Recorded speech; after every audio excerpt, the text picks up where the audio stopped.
What if manifestation wasn't about forcing the universe to deliver, but about giving the universe something clear to respond to? And when I say universe, I mean your reticular activating system or your subconscious. A 2020 study from Carnegie Mellon University showed that people who paired a clear goal implementation intention, a simple if this, then that plan, were 70% more likely to follow through than those who only visualized success. So the nervous system doesn't respond to vague hopes. It responds to specificity, safety, and repetition. Manifesting isn't arm wrestling reality or trying to hope your way through. It's learning to consent to what's aligned and resourced already.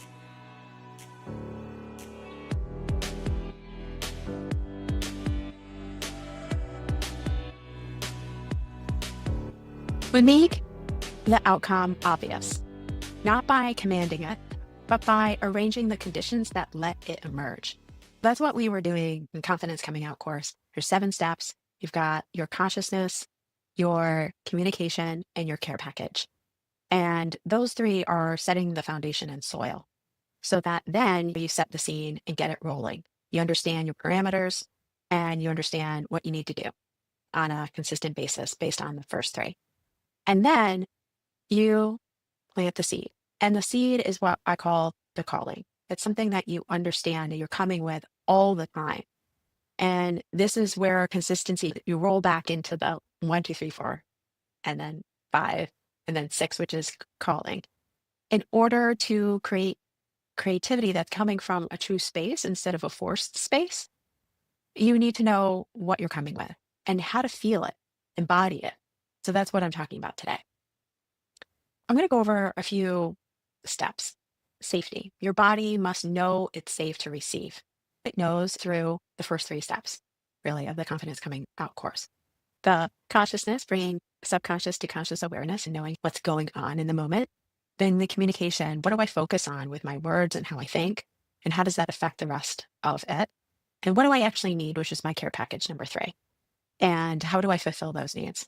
So that's how your body starts to calm down and rest and digest. And then you get some clarity.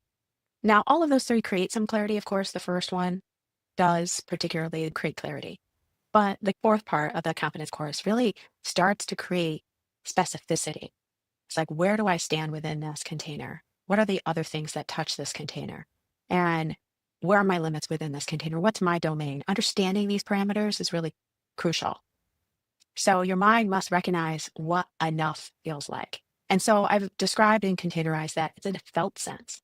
That consent is a felt sense. And so you have to feel what enough is. Where is my limit? What's over and beyond? Where am I stepping into someone else's domain? Where are they stepping into mine? Then repetition, your subconscious needs rhythm to trust, and that's where consistency lies. And consistency is so important. You start to learn from the ins and outs of consistency where your actual rhythm lies and how to move through that process. Then there's support. Your environment must echo the energy you're inviting.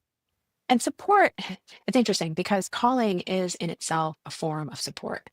It's an awareness of our connection to the outside world and why we're here, right? We're not solo entities. We are in communication with everything else. And so I would say that your environment must echo the energy you're inviting. You're not saying, universe, obey me because I'm the only one in this universe. You're saying, universe, I'm available and aligned, and I can feel what that is. And as I am communicating with you, I'm understanding what my why is, what my calling is. Okay, so let's practice this manifesting magic ritual. You're going to gather some symbols of the state you're calling in.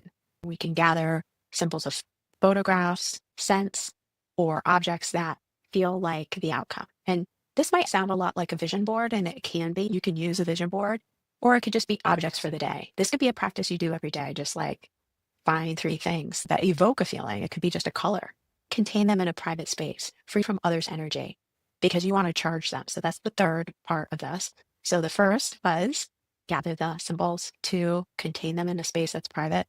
3, charge them with attention. So this is where the ritual comes in. You're bringing intention and energy to these, and you pick them for a reason. Inevitably, the reason is the intention.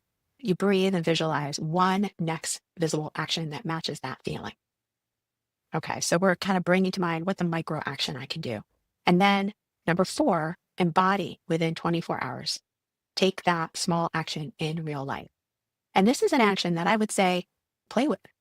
Maybe it's an action that you're freaking scared of. Maybe it's a small version of a bigger action that you're scared of. For instance, maybe you're scared of writing an article for a magazine. You're like, who am I to do that? Well, write one small sentence. Try to bring up an idea and that these items are evoking that feeling. Like, why do I want to do this? And then do a sentence. It can be that small. This is a manifestation through consent. You're signaling to your nervous system, I'm safe to move toward what I want. But I also want you to pay attention in that 24 hours that you do this one sentence. I want you to be aware of the feeling that's evoked from these items, the action that you're doing and the wish manifestation that you're doing this for. Just pay attention if anything comes to you. Maybe you hear someone talk about something reminiscent of this idea. Maybe you're watching something on TV and some image comes up. I want you to pay attention to your reticular activating system communicating back to you. And the attention that you bring to it, if you write it down or tell somebody, make it known, or your reticular activating system says, oh, they're listening. And it makes it even stronger. So that attention you bring into that direction that you've already brought is a compound interest. So before you ask the universe, check, is my request specific? Who, what, and when? So being more specific is helpful. Is there a boundary on myself I'll hold while I wait? So like, even in doing this thing, right, that you're asking for the universe, maybe there's something like, I'm going to let it go. I'm going to let it go in trust. And that could be a boundary in itself. I'm not going to be so vigilant and expect something, but more, I'm going to let it go. And that's my boundary. My responsibility is just to have it in the back of me, write it down, put it in my pocket. That's as much as I can do. I'm not responsible for how the universe responds to me. I'm just responsible for my own capacity to pay attention. I'm not responsible for what comes to me. I've already done the work. I've set the seed. I can let it go. That could be a boundary in itself. Do I have my self-care, my care package ready so my body feels safe enough to receive it? And so this is where we get into the band bias key. And you might need to do some things for yourself, like eat, get enough sleep. These are basic things, right? Talk nicely to yourself, maybe take a shower, brush your teeth, do things that are really saying my body feels calm, whatever you need to be prepared, aware, safe and sound, rest and digest. You don't want to be anxious, highs and lows. Even the highs can be very crashing. Watch yourself in neutral, try to find yourself back into neutrality. And that's where the care package comes in. Because unresourced asking isn't manifestation. It's self-abandoned disguised as hope, meaning you may be more reaching or withdrawing, whatever your normal response is. And that's what I said by highs and lows. You want to get into a neutral keel. The more you do this, you'll know what that feels like. Because I think sometimes if we're used to one way or another, we think that's neutral, when in reality, it may not be. So this is a practice. If you're confused about this, go to raylifecoaching.com and we've got a free resource out there for you to start 1 to 3 steps of the Confidence Coming Out course, and care package is the third one. So really important to know how to fulfill your core needs. Okay, so I'm going to talk about the Wheel of Consent from Betty Martin. This is learning how to balance, like I said, and we're going to talk about, there's 4 quadrants. On one side of the Wheel of Consent, there is the receiving aspect of, it's like the gift is being received, and accept is when we receive from the server, and take is when we receive from the allowed by doing onto the allowed. It's a little different. So it's like, who is doing the action? Well, take is doing the action. Accept is receiving a done action for them. So when you accept, you allow support, love, and help into your life by receiving that action. When you take, you move in alignment and choice, and you stand in your own integrity. Too much accepting without taking in your life can feel stagnant. You're not allowing yourself to step into a form of leadership that you could. And really under this exotic side, because the take side is both sides are scary, but the take side can be very scary because power itself and holding yourself accountable and integrity could mean allowing yourself to take from another in a way that isn't power over, but power with, because you're both setting your limits. Taking is seen as power grab. And together they create sustainable motion. So too much take without accept can feel like a burnout. Like you're just taking, but not fully asking. You're not really accepting people's gifts into your life in a real way. You might be getting tons of gifts, but haven't you truly asked for what you want them to do for you? And maybe there isn't, as a taker, maybe you're not actually taking in a true way too. As Betty Martin teaches, integrity in the wheel means being honest about who it's for and staying within your agreement. And the agreement is the consent wheel. And that's alignment. Your actions, sensations, and intentions all match truth. So they're all congruent, right? That's integrity, doing only what's truly yours to do.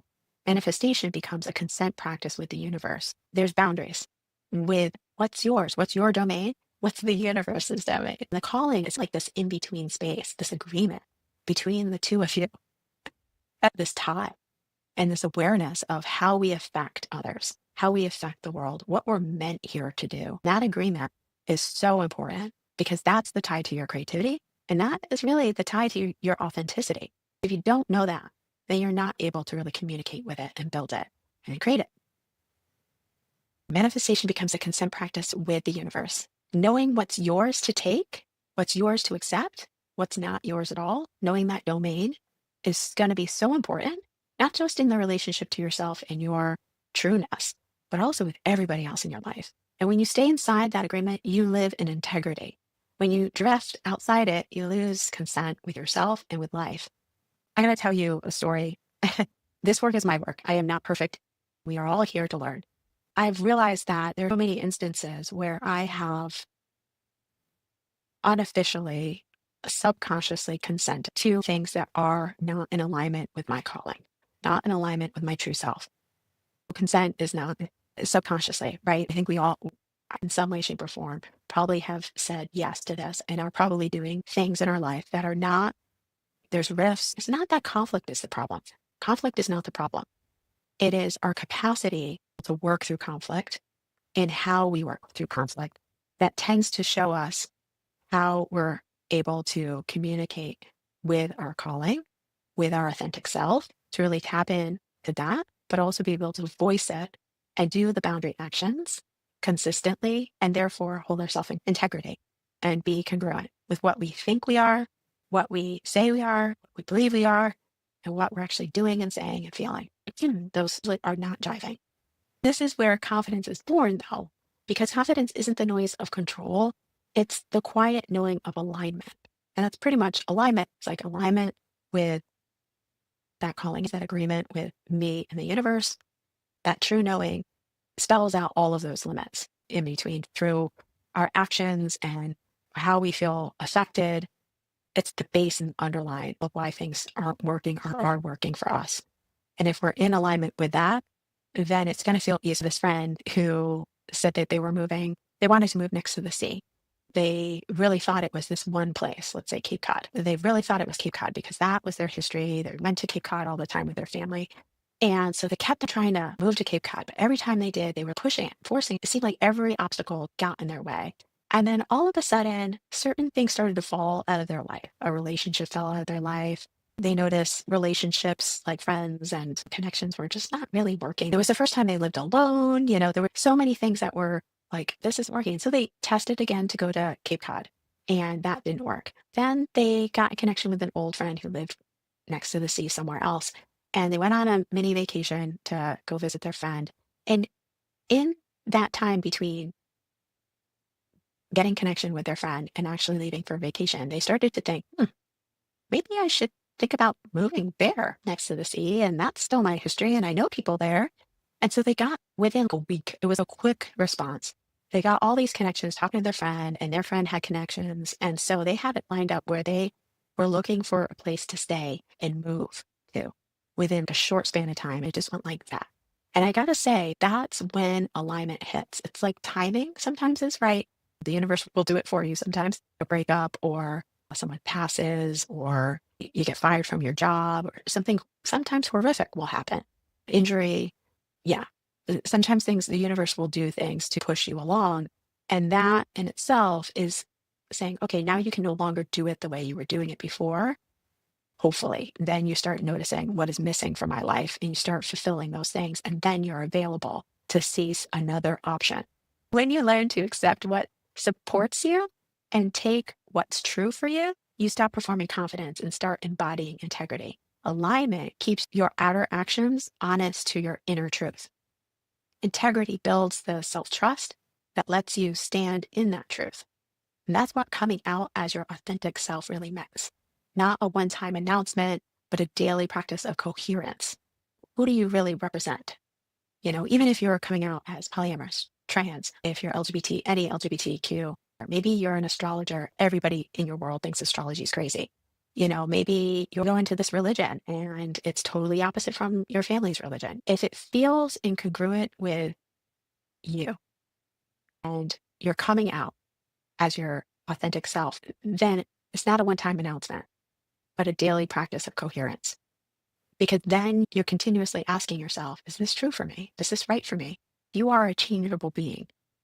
As neuroplasticity has taught us, we can change things within our body, and that changes everything. It is a daily practice. Your body, your choices, and your values all saying the same thing to live in alignment with my truth is where you be on a daily basis, trying to practice that.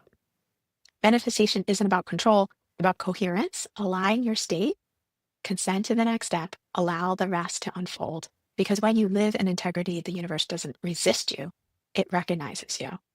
And tomorrow we close step 6, the calling, with day 42, namely the calling reveals itself. And you'll turn this entire week of listening into one clear page, your essence, your values, your boundaries, and the next visible step. It's the moment your calling becomes visible, simple, and yours. So thank you for joining me today, and I'll see you tomorrow.